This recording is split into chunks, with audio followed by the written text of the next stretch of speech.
Pessoal, sejam muito bem-vindos a mais um vídeo do canal Marretando. Se é a sua primeira vez aqui no canal, prazer, eu me chamo Lanelli e essa é a aula 2 das aulas em que eu estou comentando a NBR 12211, que trata da concepções de sistemas públicos de abastecimento de água, tudo bem?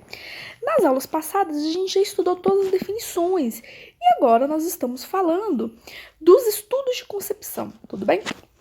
Então vamos lá. Quando a gente vai fazer um estudo de concepção, se eu estou querendo fazer uma rede de abastecimento de água em uma cidade, em um condomínio, eu tenho que fazer um estudo de concepção. E para fazer esse estudo de concepção, o que a NBR nos diz que são os elementos necessários para esse estudo? O primeiro ponto, muito importante, é que você tem que fazer a definição de qual que vai ser o objetivo desse estudo. Esse estudo de concepção que você vai fazer, qual que é o objetivo dele? Existem muitas pessoas que falam que é o seguinte: não tem como você planejar nada antes de você ver qual que é o objetivo que você tem com aquilo, tudo bem? Então, a primeira coisa que você vai fazer é isso, é a definição do objetivo desse estudo.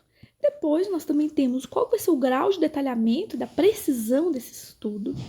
Você vai ver quais são as condições econômicas e financeiras que você tem disponível para esse estudo. Não para o sistema de abastecimento em si, mas para esse estudo da concepção inicial.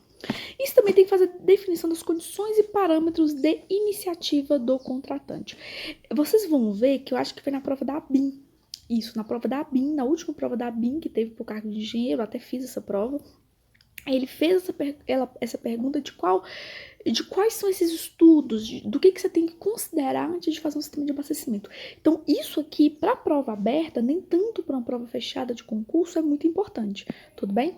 Agora, prova fechada não costuma cair esses temas que eu estou comentando com vocês agora, mas na prova aberta costuma cair em redações, tudo bem? Outra coisa que a gente tem que pensar são nas atividades necessárias desse estudo de concepção. Vamos lá, o que seria isso? Primeira coisa que a gente tem é o seguinte: você vai ter que analisar os problemas. Você vai ter que analisar os problemas relacionados com a configuração topográfica e as características geológicas da região. Você vai ter que analisar, por exemplo, se você tem uma região que é completamente plana, uma região mais plana, como por exemplo Brasília, aqui no Distrito Federal, o que acontece? Na hora de você fazer esse estudo, você vai ter que fazer uma análise. Agora, se você está pensando numa região tipo Rio de Janeiro, você está pensando numa região tipo Rio de Janeiro, em que você tem muitos morros, você vai ter que fazer uma análise distinta, tudo bem? Então, você pensar na topografia do local é muito importante antes de iniciar um sistema de abastecimento. Depois disso, você também tem que considerar quais são os consumidores que serão atendidos até o alcance do plano e sua distribuição na área. A gente sabe que no Brasil, no geral, a gente nunca atende 100% da população, o que é muito triste. E no geral, quando a pessoa faz a definição, o planejamento do sistema público, no geral, eles consideram mais ou menos 80% da população.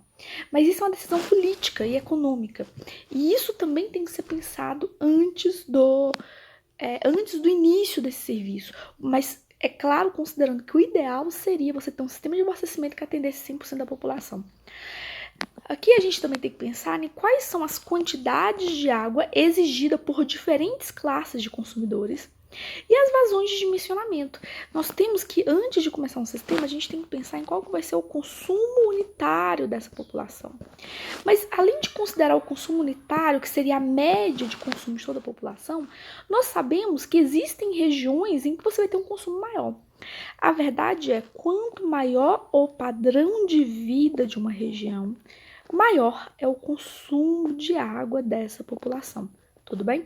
Então, quanto maior o padrão de vida, maior o consumo de água. E isso tem que ser levado em consideração no dimensionamento, porque aquelas regiões em que você vai ter um alto padrão de vida, existe uma grande chance de você também ter uma alta demanda de água. Além disso, no caso de existir sistema de distribuição, a integração das partes desse ao novo sistema. Então, quando você vai fazer um novo sistema de distribuição de água, você sempre tem que partir do pressuposto que você vai conseguir, você vai tentar, pelo menos tentar aproveitar o sistema existente.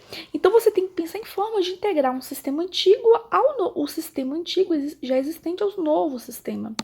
Você também tem que pensar na pesquisa e definição dos mananciais abastecedores. Outra coisa importante é a demonstração de que o sistema proposto apresenta total compatibilidade entre suas partes.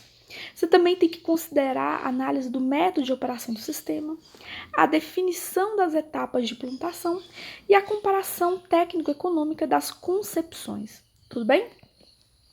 E, finalmente, o estudo da viabilidade econômica e financeira dessa concepção básica. Então, como eu já tinha dito, isso aqui, essas informações que eu acabei de trazer, não costumam cair em provas objetivas, mas eu lembro que, por exemplo, na prova da ABIN, na última prova da ABIN para o cargo de engenheiro, caiu esse tipo de pergunta. Então, essas são perguntas muito comuns em provas abertas dessa área de saneamento, tudo bem? Vamos continuar. Outra coisa importante, como eu já tinha dito, é você fazer a definição da configuração topográfica da região. Então, você vai ter que fazer a definição dos elementos cartográficos, que seriam mapas, fotografias aéreas, levantamentos aerofotogramétricos, topográficos, planimétricos ou planialtimétricos ou levantamentos pedidos. Todos esses elementos são importantes para você fazer uma análise completa de como seria o perfil topográfico dessa região. Esses levantamentos topográficos, eles devem, pelo menos, cobrir a região em que se encontra a área urbana a ser abastecida, incluindo as áreas de expansão prevista e de possível localização das partes isoladas. Também deve cobrir as regiões de presumíveis mananciais abastecedores e as faixas de terreno. Localizar os condutos de interligação dos mananciais e partes dos sistemas isolados ou não. Tudo bem? Vamos continuar. Quando você vai fazer esses levantamentos fotográficos, você pode utilizar fotografias aéreas, sendo que essas fotografias devem ser na escala 1 para 250 mil ou 1 para 25 mil. Podem ser utilizados levantamentos expedidos. Podem ser utilizados levantamentos expedidos para comparações de soluções, desde que o erro cometido não prejudica a conclusão. Mas aí talvez sua pergunta, o que seria um levantamento expedido? O que seria um levantamento expedido? O que ele está falando? Que você pode utilizar desde que o erro desse levantamento não prejudica a conclusão. Bora ver o que seria esse levantamento expedido? Os levantamentos expedidos são aqueles que você vai fazer utilizando altímetro, bússola, goniômetro, trena, odômetro, bem como mediante qualquer artifício que permita estabelecer as posições relativas. Então, levantamentos expedidos, gente, seriam aqueles levantamentos que não são tão precisos. Por exemplo, você utilizar uma trena, um odômetro, um altímetro, você não está fazendo um levantamento tão preciso, mas você pode utilizar esse levantamento apenas aqui, nas comparações das soluções, desde que o erro cometido, que é inerente a esses sistemas, ele não prejudique a conclusão. Tudo bem? Os levantamentos que não dispuserem de elementos comprobatórios de sua precisão só podem ser utilizados como se fossem levantamentos pedidos. Como assim, Launelli? Vamos imaginar que você utilizou no seu levantamento um medidor que tenha, por definição, uma precisão maior do que esses aqui listados. Contudo, se você não dispuser de elementos comprobatórios de sua precisão, você vai ter que considerar esse um levantamento expedido, tudo bem? Então, para que ele não seja um levantamento expedido, você deve ter como comprovar a precisão desse método que você utilizou. Se você não puder fazer isso, você vai considerar este um levantamento expedido. Agora vamos continuar. Consumidores a serem atendidos. Os consumidores a serem atendidos são os consumidores residenciais, industriais e públicos. A população abastecível no alcance do plano. E aí era isso que eu tinha falado anteriormente. Aquela população abastecível é aquela população que você está querendo considerar que você irá abastecer no alcance. E essa população, no geral, infelizmente no Brasil, não costuma ser 100%. E o que a gente vai fazer aqui? Só que, apesar de no geral não ser 100%, aqui pela norma fala que tem que ser pelo menos 80% da população residente. Então, pelo menos 80% da população residente deve ser considerada nesse dimensionamento. E além disso, a gente também costuma considerar parcelas, ou seja, porcentagens do quê? Da população flutuante e temporária, que apresentem interesse econômico e social. Vocês lembram o que é uma população?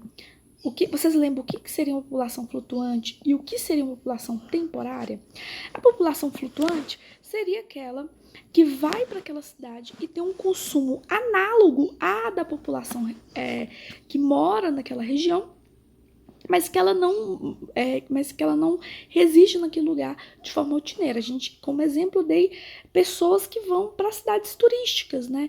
Enquanto está na cidade turística, você está tendo um consumo de água análogo à da população residente, mas você não é morador dali. Já a população temporária é aquela que vai para uma cidade para fazer compras, para trabalhar, aquela migração pendular, que ela vai e volta, mas ela não mora naquela cidade, tá bom? Vamos continuar. Quais são aquelas parcelas da população que devem ser abastecidas? Vamos ver. Quem deve ser abastecido? Deve ser abastecido os estabelecimentos comerciais e públicos que se situem no interior da área abastecível, se situem fora da área abastecível, mas sejam considerados consumidores especiais. Tá, Launelli, eu lembro que você já tinha falado pra gente esse lance aqui de consumidor especial, mas o que é um consumidor especial? Consumidores especiais são aqueles que devem ser atendidos independentemente de aspectos econômicos. Tudo bem? Agora, quando a gente falou aqui de estabelecimentos comerciais e públicos, nós dissemos que todos que se situem no interior da área abastecível têm que receber o processo de abastecimento. Quando a gente fala de estabelecimentos industriais, não é bem assim. Porque nos estabelecimentos industriais, o que fala? Aqueles que se situem no interior da área abastecível e não utilizem água do sistema público em seus processamentos, podem ser abastecidos. Por que, Launelli? Por que isso? Porque é o seguinte, a água do sistema de abastecimento é uma água com um elevado valor agregado e que ele tem um custo para a administração pública. E a gente sabe que nas indústrias a gente utiliza muita água. Agora, imagina se a gente fosse pegar essa água e fosse aqui utilizar nas indústrias. O que isso resultaria? Isso resultaria que isso poderia gerar prejuízo à sociedade. Por isso é que quando você tem uma indústria no interior de uma área abastecida, em regra, você só vai abastecer aquela indústria se ela não utilizar a água do sistema público em seus processamentos. E nós temos outra situação, que seria a situação daquela indústria que se situa fora da área abastecível, mas que sejam considerados consumidores especiais. E o que são aqueles consumidores especiais? São aqueles consumidores que devem ser atendidos independentemente de aspectos econômicos. E nesse caso, quer utilizem ou não a água nos seus processamentos, ele deverá ser atendido, tudo bem? E aí, nós temos mais um aspecto aqui, que a população residente deve ser avaliada de acordo com os seguintes critérios. Então, agora, gente, aqui a gente vai falar dos métodos que a gente pode utilizar para considerar qual vai ser a quantidade de população total. E aí, o que a gente vai fazer? Como a gente tem que fazer uma mudança de tema, eu vou parar a nossa aula aqui, e aí na próxima aula a gente continua falando sobre a NBR 12211, tudo bem? Então, até a próxima, tchau, tchau, e eu espero que quem gostou desse vídeo, quem gosta desse tipo de conteúdo, se inscreva no meu canal, compartilhe os vídeos com seus amigos. Até a próxima, tchau, tchau.